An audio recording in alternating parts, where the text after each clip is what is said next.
അവറാച്ചന്റെ രാജി വെച്ചൊഴിഞ്ഞാ പോരെ? മന്ത്രിസഭ പിരിച്ചുവിടേണ്ട വല്ല കാര്യമുണ്ടോ? പോണ പോക്കിലെല്ലാം തൊലയട്ടെ എന്ന് കരുതി കാണും. ഉത്തരത്തിലിരിക്കുന്ന എടുക്കാൻ പോയി ഇപ്പൊ കക്ഷത്തിരുന്ന പോയില്ലേ? ഞാൻ ഉദ്ദേശിച്ച നാളത്തെ പത്രവാർത്തകളെയാണ്. ഇപ്പോൾ കിട്ടിയ വാർത്ത, കേരള നിയമസഭ പിരിച്ചുവിട്ടു, തെരഞ്ഞെടുപ്പ് ഉടൻ. ഇനിയൊരു തെരഞ്ഞെടുപ്പിനെ നേരിടാനോ മുഖ്യമന്ത്രിയാവാനോ ഞാനില്ല. അതെന്താ? KDF-ന് ഭൂരിപക്ഷം കിട്ടില്ല എന്ന് കരുതിയിട്ട്? അല്ല, ഒന്നുകൂടി ആലോചിച്ചിട്ട്. ഇല്ലടോ, എനിക്ക് മടുത്തു. വേണ്ട, ഞാൻ നിർബന്ധിക്കുന്നില്ല. അപ്പൊ പിന്നെ അടുത്ത മുഖ്യമന്ത്രി? എന്താ ഇത്ര സംശയം? താൻ തന്നെ. എന്താ? എന്തു പറ്റി? ഒന്നുമില്ല. ഇനി മുഖ്യമന്ത്രി സ്ഥാനത്തേക്ക് പറ്റിയ ഏക നസ്രാണി താൻ മാത്ര. മുഖ്യമന്ത്രി തൊമ്മൻ ചാക്കോ. ഞാനിത് സ്വപ്നത്തിൽ പോലും ആഗ്രഹിച്ചിട്ടില്ല. ഒന്ന് ചുമ്മാ പോടോ. ഞാൻ മാറണമെന്ന് താൻ മനസ്സുകൊണ്ട് ആഗ്രഹിച്ചിട്ടില്ലടോ തനിക്ക് മുഖ്യമന്ത്രി ആവാൻ. ഞാനോ? എന്താ ഈ പറയണേ? Excuse me sir. വാ. എന്തിനാ സാർ എന്നെ അത്യാവശ്യമായിട്ട് വിളിപ്പിച്ചത്? സന്തോഷമുള്ള ഒരു കാര്യം പറയാനാ വിളിപ്പിച്ചത്. പറയട്ടോടോ. തന്നെ ചിറ്റാരിക്കര മണ്ഡലത്തിലെ സ്ഥാനാർത്ഥിയാക്കണമെന്ന എല്ലാവരുടെയും താല്പര്യം. എന്താ?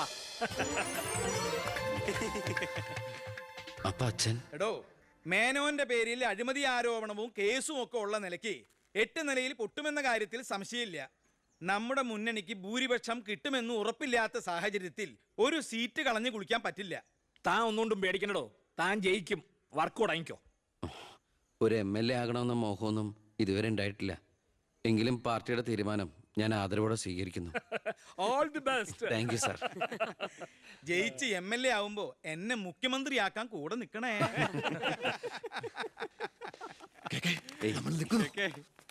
ഞാൻ ജീവിച്ചിരിക്കുമ്പോ ചിറ്റാരിക്കര മണ്ഡലത്തിൽ പുതിയൊരു സ്ഥാനാർത്ഥിയെ കുറിച്ച് ചിന്തിക്കേണ്ട കാര്യമില്ല. അത് നടക്കില്ല. കഴിഞ്ഞ 25 കൊല്ലമായിട്ട് ഞാൻ MLA ആയിരുന്നു, മന്ത്രിയായിരുന്നു. പക്ഷെ ജനത്തിന് ഇപ്പൊ തിരിച്ചറിവ് വന്നു തുടങ്ങി. എന്നെ ഓരോ സീറ്റും വിലപ്പെട്ടതാ. വാശിപ്പുറത്ത് അത് വെറുതെ പാഴാക്കി കളയരുത്. പോടാ അവിടുന്ന്. എനിക്കെതിരെ ഇതിലും വലിയ ആരോപണങ്ങൾ ഉണ്ടായിരുന്ന കാലത്തും കേരളം മുഴുവൻ ജനപക്ഷ തരംഗം ആഞ്ഞടിച്ചിട്ടും വൻ ഭൂരിപക്ഷത്തോടെ വിജയിച്ചവനായി ഈ ബാലഗംഗാധരൻ.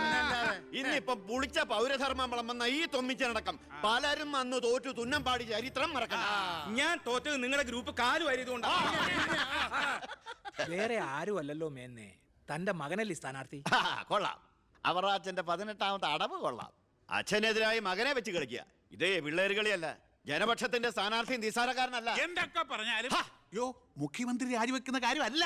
പിന്നെ ചിറ്റാരിക്കര മേനോൻ സാറിന് തന്നെ വേണം. അതൊഴികെ മറ്റെല്ലാ സ്ഥാനാർത്ഥികളെയും നമുക്ക് അംഗീകരിക്കാം. പക്ഷേ മേനോൻ സാറിനെ മാറ്റി നിർത്തിക്കൊണ്ടുള്ള ഒരു ഒത്തുതീർപ്പിനും ഞങ്ങൾ ആരും തയ്യാറില്ല. അതെ, മേനോനെ സ്ഥാനാർത്ഥിയാക്കിക്കൊണ്ടുള്ള ഒരു ഒത്തുതീർപ്പിന് ഞങ്ങൾ നേരല്ല. പാർട്ടി വളർത്തി പോകാൻ നിന്നവരവര്. തെരഞ്ഞെടുപ്പ് പെട്ടെന്ന് വന്നപ്പോ ഇവിടെ തന്നെ കൂടി. ഈ മുന്നണി വിട്ട് എന്നാൽ പൂ വിട്ട് സ്വീകരിക്കും ജനപക്ഷ മുന്നണി. എന്റെ ഗ്രൂപ്പിന് KDF-ൽ കിട്ടുന്നതിനേക്കാൾ കൂടുതൽ സീറ്റ് കിട്ടുകയും ചെയ്യും.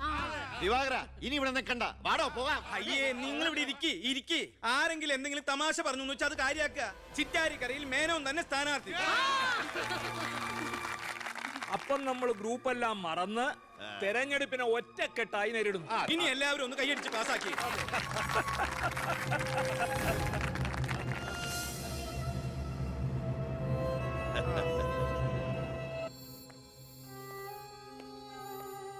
വിഷമിക്കണ്ടോ, താൻ ചെറുപ്പമല്ലേ, ഇനി അവസരമുണ്ട് ഒരുപാട്. എനിക്കൊരു വിഷമമില്ല സാർ. ഒരു MLA ആകാൻ വേണ്ടി വ്രതം നോറ്റെടുക്കുന്ന ഒരാളല്ല ഞാൻ. അധികാരത്തിന്റെ അപ്പകഷ്ണം കിട്ടാൻ ചെയ്തു കൂട്ടിയ നെറുകേടുകളൊക്കെ പരസ്പരം മറക്കും, എല്ലാം പൊറുക്കും, എല്ലാവരും ഒന്നാക്കും. അധികാരം കിട്ടിക്കഴിയുമ്പോൾ പിന്നെയും തമ്മിൽ തെല്ലും പിരിയും. പക്ഷേ കൂടെ നിൽക്കുന്ന എന്നെ പോലുള്ള അണികൾക്ക് അത് ചിലപ്പോൾ ഉൾക്കൊള്ളാൻ കഴിഞ്ഞെന്ന് വരില്ല, എളുപ്പം ദഹിച്ചെന്ന് വരില്ല.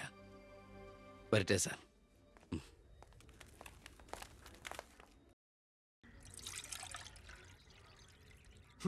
പാർട്ടി പോകാൻ പറ.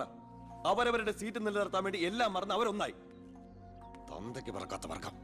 ഈ നാറിയ രാഷ്ട്രീയ വ്യവസ്ഥയാണ് എതിർക്കേണ്ടതും പൊളിക്കേണ്ടതും. ഞങ്ങളുടെ ഒരു അഭിപ്രായം പറയട്ടെ, നീ സ്വതന്ത്രനായിട്ട് മത്സരിക്കണം. ശക്തമായ 2 മുന്നണികൾക്കെതിരെ മത്സരിക്കാനോ? എന്നിട്ട് കെട്ടിവെച്ച കാശിന് എവിടെ പോകും? ജയിക്കാൻ വേണ്ടിട്ടല്ല, പിന്നെ യൂത്തിന്റെ പ്രതിഷേധം അറിയിക്കാനാ. എന്നാലും അച്ഛനെതിരായിട്ടല്ല, അച്ഛന്റെ രാഷ്ട്രീയ നയങ്ങൾക്കെതിരായിട്ടാണെന്ന് എപ്പോഴും നീ പറയാറില്ലേ, അതുകൊണ്ടാ. പോലീസുകാർക്ക് രാഷ്ട്രീയം പാടില്ലെന്നാ. എങ്കിലും ഒന്ന് പറയാം, ഞാൻ ഇവരുടെ അഭിപ്രായത്തോട് പൂർണ്ണമായി യോജിക്കുന്നു. എന്താടോ, മത്സരിച്ചുകൂടെ? അധികാരമില്ലാതെ താൻ ഇവിടെ കിടന്ന് വിളിച്ചു കൂവിയിട്ടും പോരാടിയിട്ടും ഇവിടെ ഒരു മാറ്റവും സംഭവിക്കാൻ പോകുന്നില്ല. തന്നെ പോലെ സാമൂഹ്യ ബോധവും നിശ്ചയദാർഢ്യവും തന്റെ ഉള്ളതിന് മുമ്പിൽ നെഞ്ചു വിരിച്ചെന്ന് സല്യൂട്ട് ചെയ്തിട്ട് ഒരൊറ്റ ദിവസമെങ്കിലും അന്തസ്സോടെ ജോലി ചെയ്യണമെന്ന് ആഗ്രഹം ഉണ്ടോ? പിന്നെ ഈ ജയവും പരാജയവും ഒക്കെ നമ്മൾ ദൈവത്തിന് വിടുന്നു. 1000 വോട്ടേ തനിക്ക് കിട്ടിയുള്ളൂവെങ്കിലും ആ 1000 പേരും തന്റെ ഒപ്പമാ. തന്റെ നേതൃത്വം അംഗീകരിച്ചവരാ.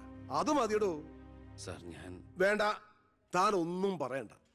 ഇത് ഞങ്ങളുടെ തീരുമാനം. അനുസരിക്കണം. ഞങ്ങളുണ്ട് കൂടെ.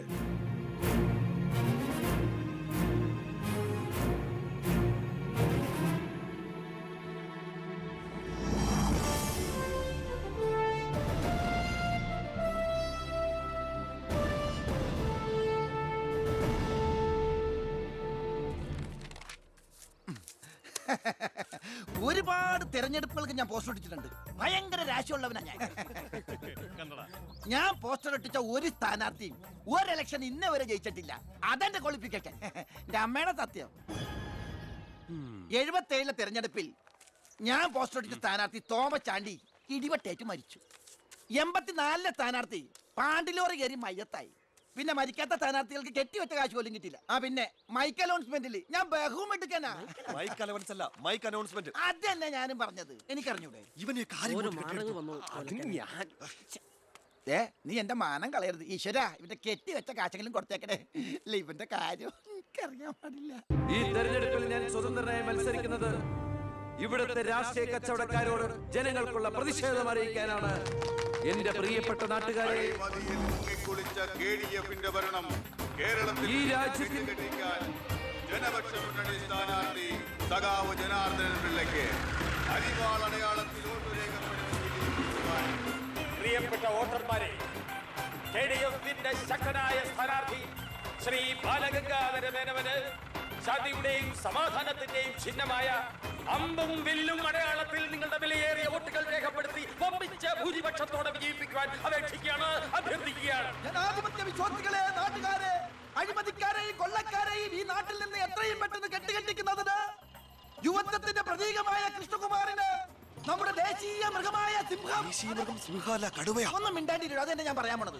നമ്മുടെ ദേശീയ മൃഗമായ കടുവയുടെ സ്വന്തം ചേട്ടനായ സിംഹം അടയാളത്തിൽ വോട്ടുകൾ രേഖപ്പെടുത്തി വിജയിപ്പിക്കണമെന്ന് അഭ്യർത്ഥിക്കുകയാണ്, അപേക്ഷിക്കുകയാണ്. ഇലക്ഷൻ ഫണ്ടിലേക്ക് സംഭാവനയായി കിട്ടിയ പണം മുഴുവൻ എടുത്ത് ഇളവാക്കേണ്ട കാര്യമൊന്നുമില്ല. അല്ലാതെ തന്നെ അച്ഛൻ ജയിക്കും, ഉറപ്പാ. അത് ശരിയാ. ഇനി അഥവാ തോറ്റാ തന്നെ ആ പണം എന്തെങ്കിലും സൈഡ് ബിസിനസിന് ഉപകരിക്കും. പിസാ കച്ചവടോ കുഴൽപ്പണമോ. തോൽവി എന്ന വാക്ക് എന്റെ ചരിത്രത്തിലില്ല. സ്കൂളിൽ പോകാത്തോണ്ട് അവിടെയും തോറ്റിട്ടില്ല. ഞാൻ ഉദ്ദേശിച്ച എന്നെ തന്നെയാ. വന്നല്ലോ എതിർകക്ഷി. അയ്യോ, ദേ അങ്ങോട്ട് കൊടുക്കടി.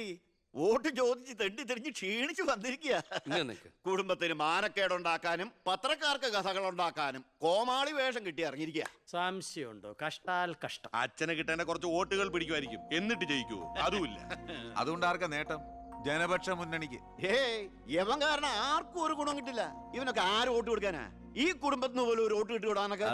ഇവിടുന്ന് ഒരു വോട്ട് എനിക്ക് ഉറപ്പുണ്ട്. എന്റെ അമ്മയുടെ അല്ലമ്മേ. അമ്മയുടെ വോട്ട് ചോദിക്കാൻ വന്നേക്കണം. വോട്ട് ചോദിക്കാൻ വന്ന മകനെ ആട്ടി പായിക്കണ്ടായിരുന്നു.